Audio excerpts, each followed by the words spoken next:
Itu bedanya. Kalian sampai minta ke Nippon Paint belum datang. Kalau kata Al-Qur'an, "Wa may yattaqillah yaj'al lahu makhraja." Artinya, siapa yang bertakwa kepada Allah, maka solusi akan dibukakan oleh Allah. Saya nggak usah minta-minta. Benar mau Nippon Paint datang ya? Bener. Saya sih nggak minta-minta. Cuman kalau Nippon Paint nggak dukung Habib, gimana kata masyarakat dong? Betul, Iya dong. Tapi tadi intinya benar-benar harus bertakwa sama Allah Subhanahu wa Ta'ala. Makanya tadi kalau mau diputus juga gue sambung kok. Tadi mau diputus kan? Allah Subhanahu wa Ta'ala. Kata Nabi Muhammad, alamatul munafik itu 3. Ciri orang munafik 3. 1. Kalau berbicara, dia berbohong. Itu nggak onat banget tuh. Kalau berjanji, dia tidak ingkar. menepati. Siapa Dia itu? ingkar. Kalau dipercaya, dia mengkhianati. Onat yang ketiga.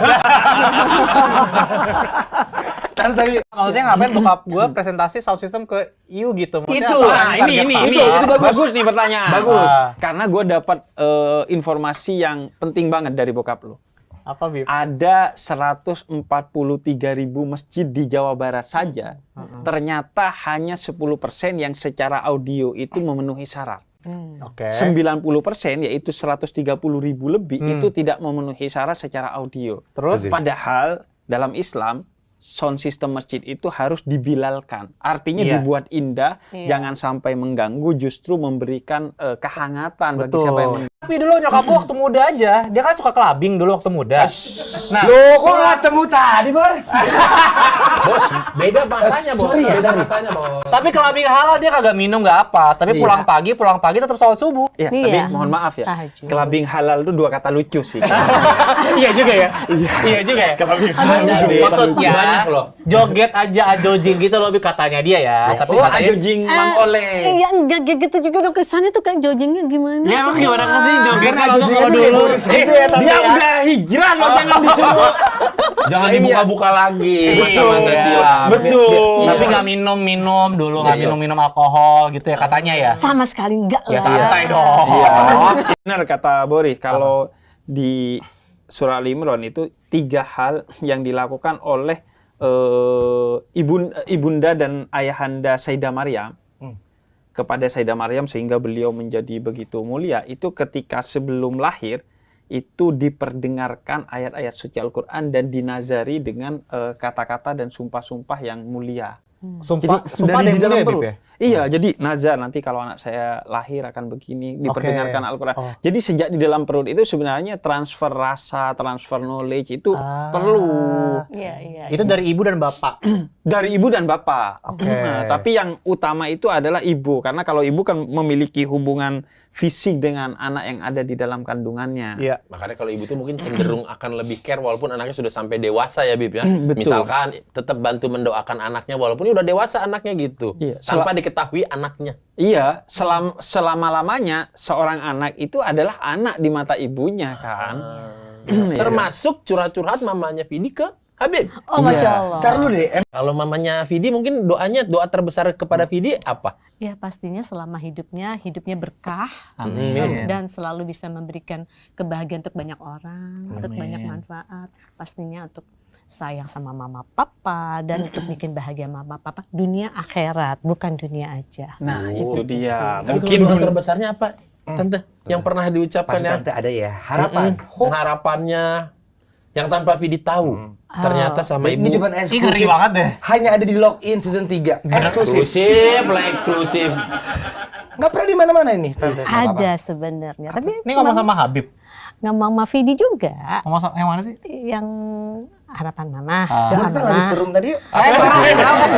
Lagi dijawab ini pertanyaan Anda. Lagi dijawab. Ini pertanyaan Anda loh. Mamanya mau Iya. ngomong. memang treatmentnya gitu kayak ngomong lagi berdua ya. Iya. Makanya saya masuk dulu ya. Ini jawaban Anda juga nih. Gimana kan gitu? Tante udah mengumpulkan tadi udah mulai enjoy ngobrol. Iya. Sama teman-teman di kaget loh. Mamanya loh. Kaget loh, Tante. Gimana, Silakan, Tante? Tante. Iya, pinginnya mumpung diberi kesehatan, diberikan ada lagi rezeki.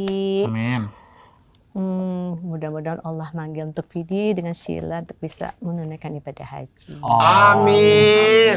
Aku kira doa amal, ini aku gitu ya, Bib, ya. deg-degan banget. Tadi udah cerita Tante. Jadi Bib tolong doakan, kalau bisa bantu usahakan agar Vidi dan Sheila bisa berangkat haji. Insya Allah lah. Nanya Bib, ini mau terkait haji nih Bib ya. Ah. Buat pasangan muda gini misalkan gini Bib ya. Kan ada uangnya nih. Iya. Tapi kebetulan uangnya satu mau bangun rumah misalkan, atau satu mau membeli kendaraan atau ganti kendaraan yang sudah rusak, dan satu opsinya adalah naik haji. Kira-kira yang gimana, yang apa yang didahulukan gitu? Iya, kalau secara hukum Ya. boleh mendahulukan yang lain. Karena manis tato'a ilaihi sabila. Haji itu bagi orang yang benar-benar mampu. Mampu secara ekonomi, bukan hanya untuk dia berangkat dan pulang, tapi ketika ditinggalkan keluarganya baik-baik saja. Mampu secara emosional, secara mental, kemudian juga mampu secara fisik, karena haji itu ibadah fisik. Dan kita tahu Vidi ada concern juga di sana. Dan yang keempat juga mampu secara spiritual. Artinya dia sudah punya ilmunya sehingga ketika di sana bisa berhaji dengan baik.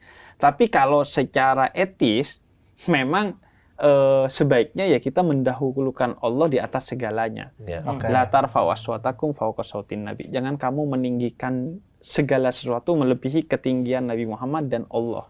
Jadi selama menurut kita udah mampu nih, yang lainnya bisa ditunda, ya udah haji dulu. Apalagi kalau kita udah pernah ke Amerika, pernah ke Eropa, tapi nggak pernah ke Mekah dan Madinah, minimal umroh, itu problematis. Berarti kita mendahulukan negara yang lain, padahal di negara itu ada Allah dan Rasulnya dengan rumahnya dan makamnya. Pada prinsipnya haji dan umroh itu adalah panggilan. Seperti juga hidayah itu adalah panggilan. Siapa yang dipanggil oleh dia, maka pasti akan dimampukan. Siapa yang tidak dipanggil, meskipun dia sudah ke sana, Tuhan tidak akan menemuinya. Sehingga kemudian banyak orang yang ke sana pakai uang korupsi, dan akhirnya di sana dia tidak mendapatkan apa-apa kecuali kelelahan gitu. Nah, tapi panggilan itu sebagaimana juga hidayah itu harusnya kita aktif, bukan pasif. Jadi kita juga menjemput bagaimana mempersiapkan diri untuk kita haji, sehingga ketika kita dipanggil, kita itu memang orang yang layak untuk berhaji. Nah, paling persiapannya itu ya paling tidak dengan doa. Kemudian dengan mempelajari. Intinya sih sudah punya niat untuk kita haji, dan niat itu sifatnya aktif. Dengan seminimal-minimalnya sudah nabung sendiri atau sudah nabung ke melalui Kementerian Agama untuk berangkat haji. Nah, kalaupun nggak berangkat, kalau sudah punya niatul mukmin khairu min amali. Niatnya seorang mukmin itu lebih baik dari amalnya. Jadi kalau udah niat ya udah selesai. Antriannya 25 tahun kita nggak dapat antrian, itu bukan urusan kita lagi. Tapi kalau kita tahu nongkrong antara kita sama kan suka ada aja tuh ya mulut-mulut jahil ataupun apa untuk berucap untuk apa ketika di tongkrongan di kota di sini ya aman-aman aja, anak di sana tapi ada nggak sih? Nah, sumpah itu adalah ketakutan terbesar aku sama Sheila waktu sebelum berangkat, karena kan kita kemarin berangkat berdelapan ya, ada aku, Sheila, terus ada Rizky Febian, Mahalini, Yura, Done, sama Torik sama Aal.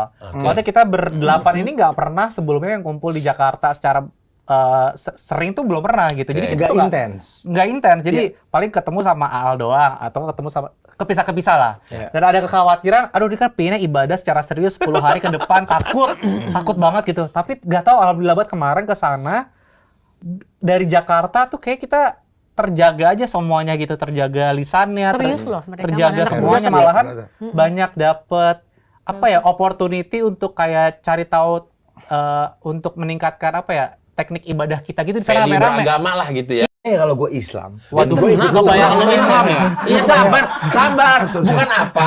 Mamanya Vidi kaget. Nggak kebayang nggak? Mamanya Vidi. Kalau aku ikut umroh, iya. lu kayak ajak gua nggak? Kayak lu berdelapan. Onat mau ikut tuh, yuk. Lu kira-kira kayak enggak deh. Kayaknya belum sih, Nat. Mungkin gimana Syahadat ya? dulu kayaknya ya. Syahadat dulu lah. Iya, maksudnya kayak tepatin janji dulu. Keluarin aja, Mit. Keluarin aja. Udah buka puasa aman. Iya, maksudnya mungkin belum, tapi gue akan support dan mendoakan lo supaya lo bisa menjadi orang yang terus baik setiap tahunnya gitu. Amin. Ada perbaikan terus gitu Dia loh. emang positif ya orangnya. Walaupun Tapi tadi udah ucapannya niatnya bagus banget. Bagus Kalau gitu kan, berarti dia ada sedikit ke arah sana. Walaupun sedikit tapi ada gitu. Ada. Bagus loh.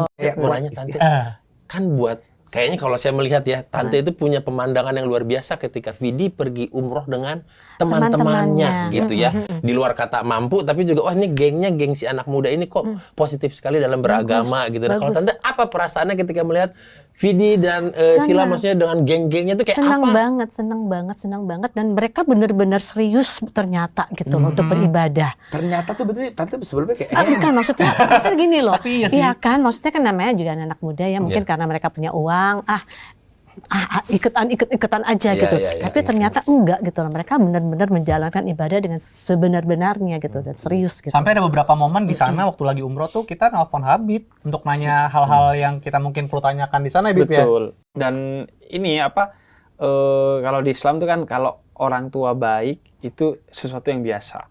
Karena mungkin mereka udah ingat mati dan lain sebagainya. Makanya kata Nabi Muhammad, kalau anak muda menjadi baik itu ya'jabu rabbuka. Allah itu terkaget-kaget. Allah itu heran karena masih muda sudah berupaya untuk menjadi pribadi yang baik dan lebih baik.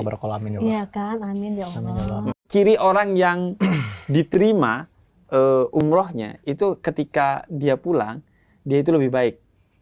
Loh, ada yang nggak diterima, mohon maaf nih. Ada, ya sholat, puasa, zakat, haji itu ada yang nggak diterima, Nat. Ibadah itu ada aspek kewajibannya, kita jalanin agar kewajibannya tunai, tapi diterima hal yang berbeda. Makanya fawailul lil musallin, celaka orang yang sholat kata Allah. Bukan celaka sholat, tapi orang yang sholat ada yang celaka. Kalau sholatnya untuk riya. Jadi kata Nabi Muhammad, orang yang diterima itu cirinya dua. Dia kemudian bisa berkata-kata dengan baik setelah pulangnya dan rajin memberi makan orang lain. Nah, jadi Vidi dan In the Gang ini tadi In the Gang berdelapan itu Hijrah 4.0. Keren. Jadi akhirnya ngundang gua dari maghrib sampai tengah malam sampai kita ngobrol kita ngobrol dari jam 6 ke rumah gua. Bukan cuma ngobrol, sholat berjamaah kita dan makan bareng. Jadi apa yang bisa lu ambil dari nyokap lu untuk maksudnya prinsip dalam menjalani hidup gitu-gitu deh.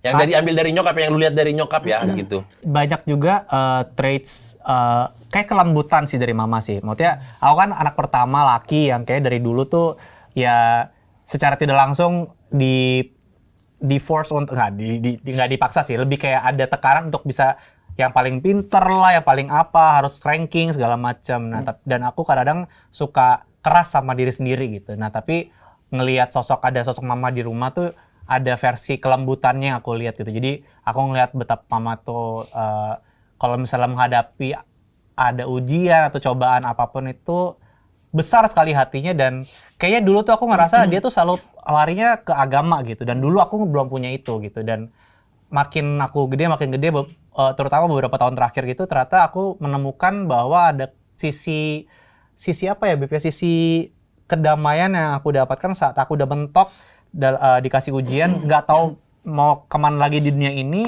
larinya yang dulu aku nggak tahu lari kemana lagi kalau udah mentok, ternyata ada indahnya kalau bisa lari langsung ke atas gitu, langsung ke yang berarti ada satu pintu yang kebuka, ternyata pintu agama ini yang selama ini belum kebuka. Ya aku sebenarnya udah lihat dari kecil gitu, tapi dulu mungkin nggak ngerti gitu ya, kayak mama dikit-dikit kalau misalnya apa curhatnya ke Allah gitu, dikit-dikit kalau ada apa-apa sholat, so kayak ya solusi kali kayak gitu kan, pada masa itu dulu kayak ya apa kayak gitu, jangan cuman doa doang gitu, tapi ternyata makin gede aku makin ngerasa itu malah goal. Aku pinginnya kayak gitu goalnya gitu. Jadi kita di dunia udah kerja keras, tapi sometimes kan it doesn't work.